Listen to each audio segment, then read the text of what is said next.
you entered office in 21. In 24, burglaries have dropped like 80%. Criminal mischief has dropped like 90%. I mean, just obviously, you look at these things, it's working. You have a presence there. You still got some trespass going on, but auto theft has dropped dramatically.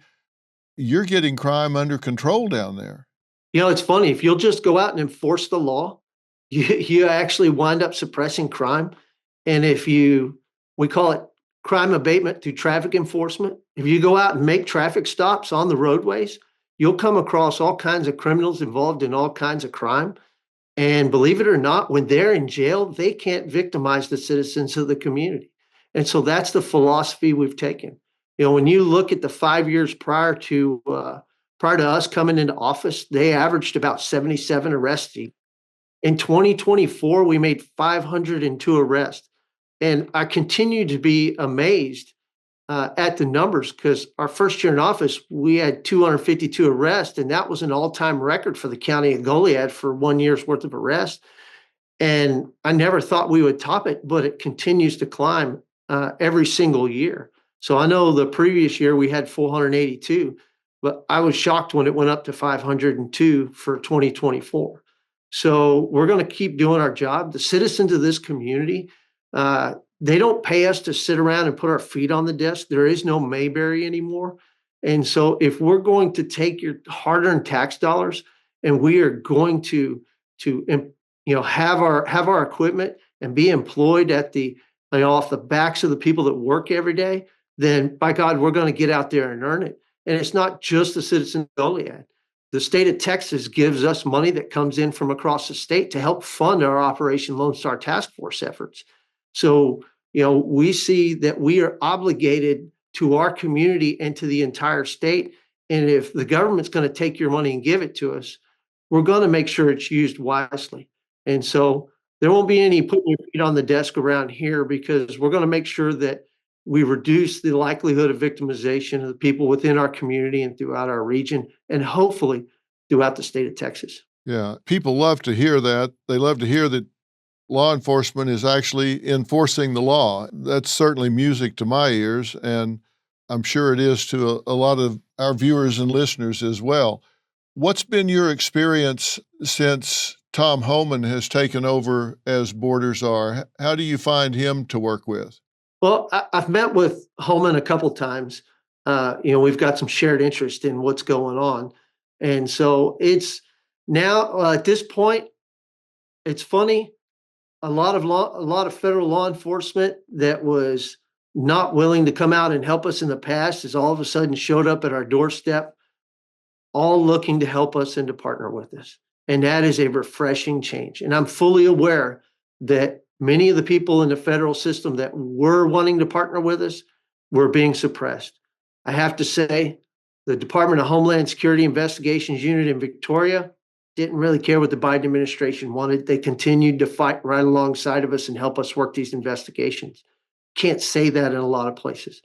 Border Patrol never stopped.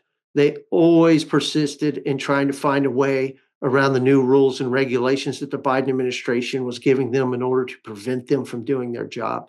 Those guys adapted very quickly and have been a steadfast partner of ours throughout the last 4 years as we fought our way through this invasion that was coming up. So, but with Holman there, now everybody is coming out. Everybody knows that they're going to have to earn their keep. The new chief of Border Patrol, Mike Banks, was the Texas Border Czar. And he has been an ardent supporter of the Operation Lone Star Task Force and the efforts we've had. And so he and I still talk on a regular basis. And I will tell you that those gentlemen wish to have results. They are the same mindset of me, which is this. If we're taking your money and we're not providing you with the proper service or product for your money, then we're nothing short of thieves. And I don't know about you, but I don't want to be a thief and I don't want to be acquainted with thieves. And so now we have people in office who are going to demand results and are going to make sure that the people under their employment and command are going to do everything they can to make something happen. And we're seeing that at a very fast pace. I've met with ICE more times in the last 2 days than I have seen them in 4 years, if that tells you anything. It does. I've been working with Tom Homan since he was first called by President-elect Trump, and I know how dedicated he is and how hard he works. I was just with him in Chicago with a big multi-agency operation up there with ATF and DEA and FBI, ICE, all the different agencies up there. And I tell you, the pride and passion of all of those agents up there, they just seem really glad to not be social workers anymore and get to do the work they signed up to do. I actually heard some of them say, look, I was on the border changing diapers and driving people places. That's not what I signed up to do, and I was just waiting for things to change to get back to doing what I actually signed up to do. And it seemed like there's a very different morale now than there was before. It's amazing what a couple of weeks difference can make. And Tom Holman and his team have done a wonderful job. So, I mean, my hat's off to them. My hat's off to President Trump. They've drastically changed the dynamic. And you're absolutely right. They've taken these people in law enforcement who have basically been suppressed for the last 4 years and told that if they did their job, they would lose their job. And now they have unleashed them to actually enforce the laws of the federal government. And it's working. They're out, they're doing their job, and they're partnering with local and state law enforcement, and we're all coming together, work as a team, which is the way it should have been all along. And I haven't seen it in a long time. So I'm very grateful for what they've done and the dynamic that they've brought to it, the leadership they've brought in, and the new direction that the federal government is taking. Is this going to make a substantial difference across a prolonged period of time? You say they're creative. They'll create a diversion, a distraction by, like you say, firing on guards or sending a bunch of people to one area where everybody has to go to deal with that, and then they do end runs around that.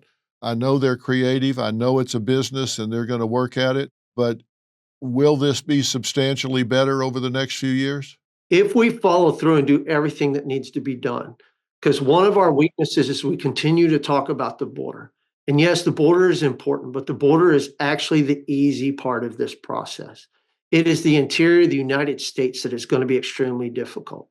Because remember that the illegal aliens that have been brought in, the vast majority of these tens of millions of illegal aliens, are beholden to the cartels while they're in the United States.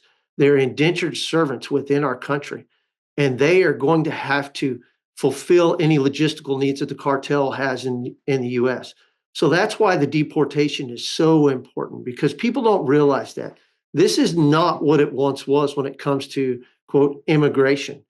It is no longer immigration. It is slave trade. And these people are being brought here. They're being put in indentured servitude. And that means that they are logistical means by which the cartel can conduct its operations. So we have to have the deportation, but we also have to look at taking down all of the other elements within the United States that work with the cartel. We have to get rid of the cartel. We have to get rid of their contractors. We have to get rid of their subcontractors. And we have to go after those affiliates within the United States, whether that be otherwise legitimate businesses laundering the money or helping them move product or people through the United States, or working with them to help mask their operations in the U.S. We're going to have to dismantle this massive organized crime, across the U.S. in order to truly make a difference for the long term and to safeguard our communities across the U.S.